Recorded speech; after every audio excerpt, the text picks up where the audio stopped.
Kaixo, bideo honekin Landaolako makinerian diru laguntzen kudaketa aplikazioa nola sartu erakutsi nahi zaizue onu daun bezala. E-mail bat ailatuko zitzaizuen, inbarran bakarra da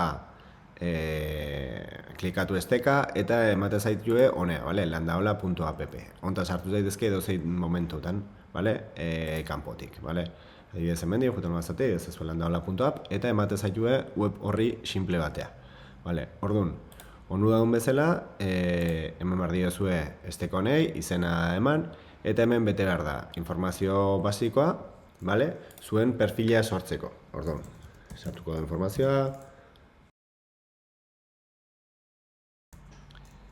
zaitza, gero zuen kontun sortu alizateko, hemen sortzen nahi zetena zuen kontu bat.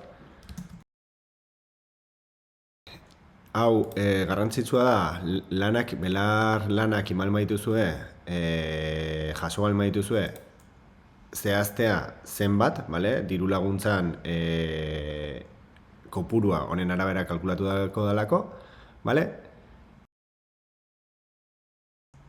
irakurri, hoi bai, datu babesetako legea, eta baita lan arriskutako prebentzio buruzko legea onartu inbardia. Eta ematen zaitu duzte urrungo pasora, Hemen, ikusten badezue zuen kontun sartuta zaudete, Hemen, urrungotan etortzen datenen zuen kontura eman eta honen emango zaitue, eta zuen informazio aldatu dezakezue, epea irikita daun bitarten, diru laguntzako alta epea irikita daun bitarten informazio irikita daiteke, eta sartu behar dezu baita zuen SIG kodek. Hau bieratan indaiteke, edo formulariotik,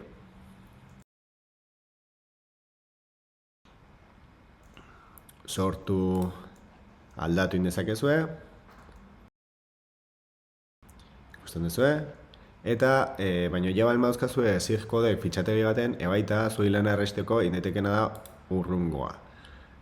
Honei sakatu, aukeratu zuen fitxategia, hemen zatuko, eta listo. Igo inalizango zenukete eta listo. Baina esan dakoa, hobeto da, ez balma lan handigia behintzat, hemen sartzen badazu SIG kodetako informazioa, kudeatzeko gero errexagoa da. Zuen eskaria erregistratu ondoren, berriz ere zure kontua hemendik edo hemendik ailatu zaitezkete.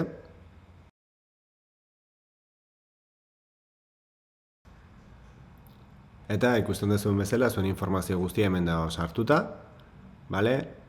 eta zuen eskari hori onartutakon edo atzera botatakon, ailatuko zaizue e-mail bat edo WhatsApp bat.